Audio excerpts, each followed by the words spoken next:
வாங்க முருங்கைக்கீரை தோட்டல் செய்வோம். முருங்கைக்கீரையை நல்லா அலசி அதை உருவியாக அலசி வச்சுருக்கேன்.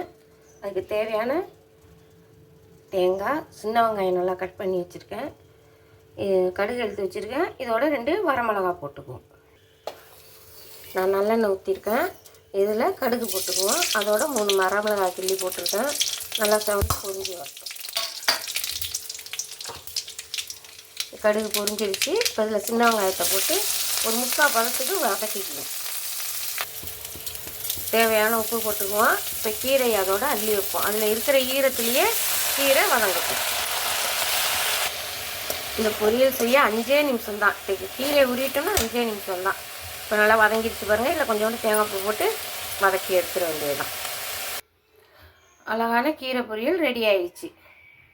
புளிக்குழம்பு, நம்ம கீரை தோட்டினது, பருப்பு துவையல், அப்பளம். இன்னைக்கு இதுதான் இன்னைக்கு சாப்பாடு.